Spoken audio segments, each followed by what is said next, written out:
a second of real content before we know if the video is even worth our time.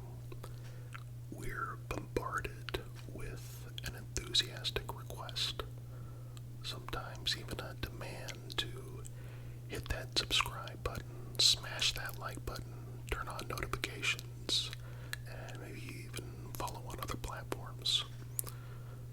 It's a ritual that's been ingrained in the culture of online content creation. But let's take a step back and ask ourselves, is this really the best way to engage an audience? Or is it, in fact, a bit tacky, a little desperate, and ultimately counterproductive? The first and most obvious problem is that it puts the cart before the horse. Imagine walking into a restaurant for the first time, having never eaten there, and before you even get the menu, before you even sit down, the waiter says, "Hey, before we even serve you, could you leave us a 5-star review? You're gonna love it here, trust me." Would you take that request seriously? Of course not. Because in the real world, trust and loyalty are earned. They aren't demanded up front. And yet, for some reason, online creators act as if they're entitled to engagement before delivering anything of substance. This approach also betrays a lack of confidence in the content itself.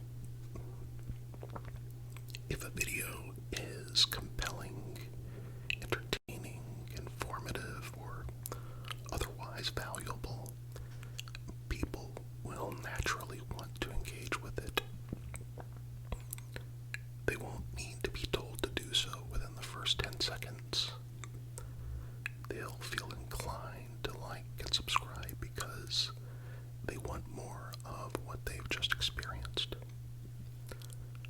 But when creators shove that request to the front, it feels as if they're afraid their content won't be strong enough to earn those interactions organically. Instead of trusting the audience's judgment, they attempt to nudge, coax, or outright beg before the video has a chance to stand on its own merit. Beyond that, this practice creates an immediate and unnecessary barrier between the creator and the viewer. The opening seconds of a video are crucial. They determine whether someone stays or clicks away. The audience arrives with a certain level of curiosity or expectation, and in that fleeting moment, the creator has a golden opportunity to hook them with something intriguing, engaging, or thought-provoking. But what do so many creators do instead? They waste that moment with self-promotion, essentially asking for a favor before giving anything in return. There's also the issue of tone. These requests often come across as transactional rather than relational. Content creation should be about building a connection, offering something meaningful, and drawing people in through substance, not obligation. When a creator starts with a call to action instead of a compelling introduction, they aren't treating the viewer like an individual. They're treating them like a statistic, a means to an end, a number to be converted rather than a person to be engaged. And let's be honest, viewers, for the most part, aren't stupid. They know exactly why they're being asked to subscribe so early, and it doesn't doesn't necessarily make them more likely to do so. If anything, it can have the opposite effect. It certainly does in my case. People don't like to feel manipulated. They don't like to be treated as if their engagement is just a formality. They want to feel like they discovered something worth supporting, not like they were pressured into it before they even had a chance to decide for themselves. Then there's the sheer repetitiveness of it all. When every video on a platform follows the same predictable pattern: intro, sub-request, then content, it becomes background noise. It's the equivalent of banner ads that people learn to tune out. If creators truly want to stand out, wouldn't it make more sense to break free from this tired formula and do something unexpected instead? Wouldn't it be more effective to let the content do the talking and make such an impression that the audience feels compelled to subscribe without being asked? The irony in all this is that truly great content doesn't need an aggressive call to action at the start. Think about your favorite creators, the ones whose videos you watch all the way through. Do they beg you to subscribe before they've even started talking? Or do they dive straight into something so engaging that by the time the video ends, you're already looking for the next one? Again, this isn't one size fits all. There are, in fact, very popular creators who do start off with a dire cliche, but for the most part, is that really engaging? The best creators trust their work. They trust their audience. And as a result, their audience trusts them right back. But there's another layer to this discussion, one that speaks to the broader issue of how we value and respect our viewers.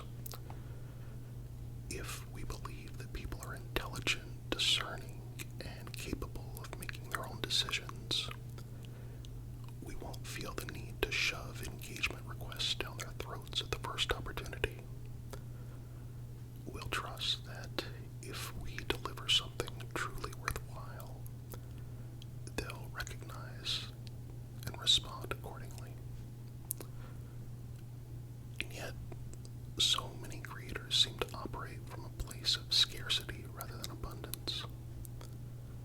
They approach their audience with the assumption that people need to be convinced or coerced rather than simply impressed. But what if we flip that perspective?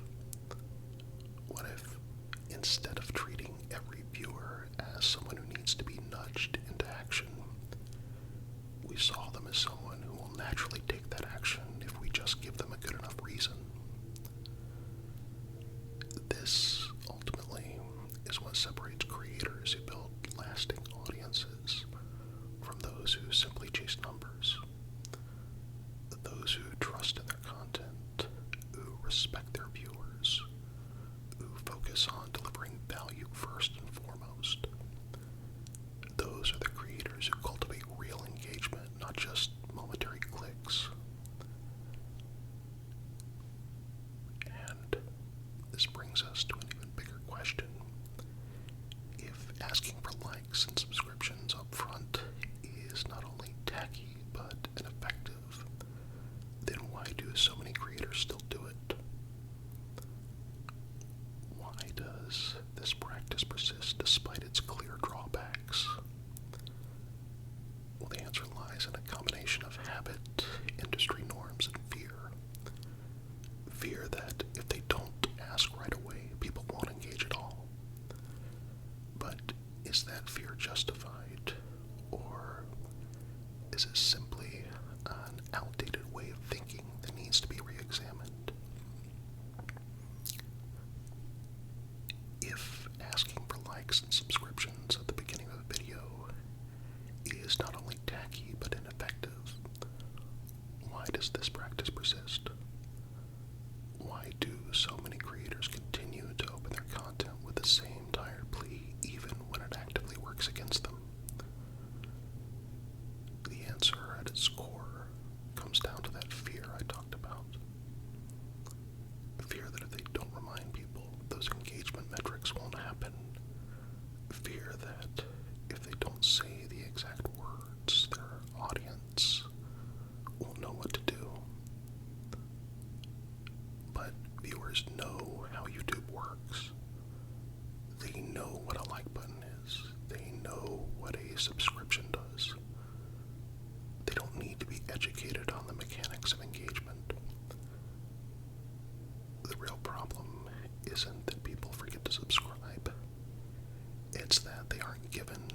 A like freely given carries more value than one given out of obligation. And let's not overlook the impact this has on audience perception. When a creator prioritizes content over self-promotion, it tells the viewer something important. It tells them that their time is respected. There is a world of difference between a creator who assumes their audience is intelligent and one who assumes they need to be reminded, prodded, or guilted into supporting a channel. In the long run, viewers will be more loyal to the former because they appreciate being treated as thinking individuals rather than passive engagement machines. This is especially crucial in an age where attention spans are short and choices are vast. Again, if you don't hook your audience in those first few seconds, they're gone. Every single time a creator wastes those precious moments on a call to action, they're increasing the likelihood that someone will click away before even giving the content a chance. And what's the point of asking for a subscription if the person never makes it past the intro? Now, I know the question that many or possibly even most of you might have, but doesn't the algorithm reward engagement? Isn't it important to remind people to take action? And the answer to that is yes, absolutely. Engagement matters. But what matters more is how that engagement is cultivated. A truly engaged audience isn't built on robotic requests. It's built on genuine connections. If a creator consistently delivers valuable content, the algorithm will hopefully recognize that because real people will respond to it naturally. And real engagement, comments, shares, replays, that will always outweigh artificial or coerced interactions.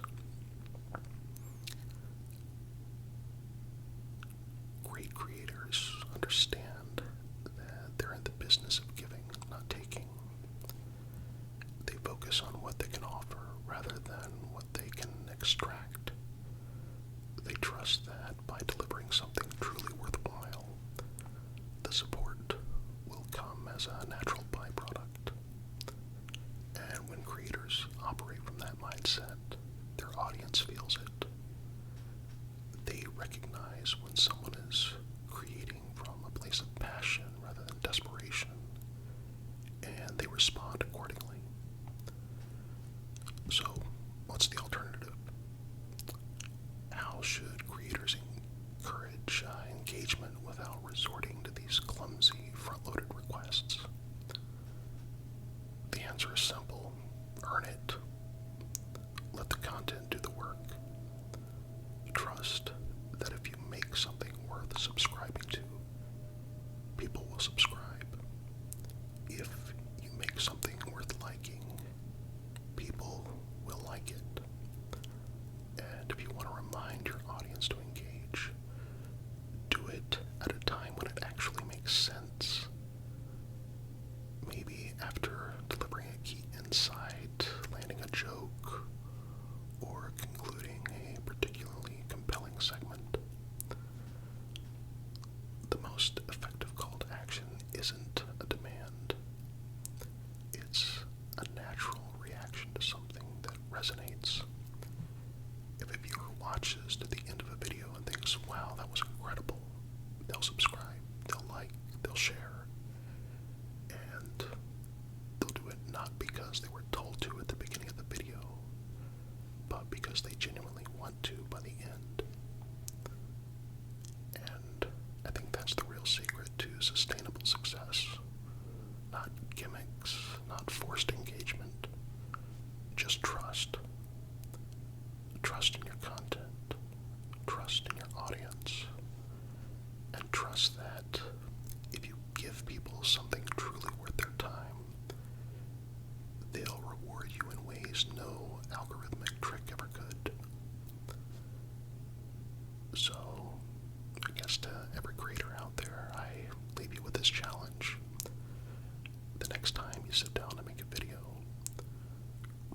resist the urge to start with the usual plea.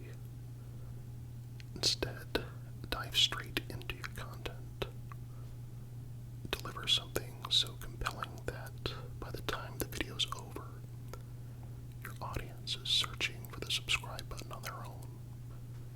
Because that is how you build something that lasts. So, if you enjoyed this video, please hit that like button, smash that subscribe button, and every other generic cliche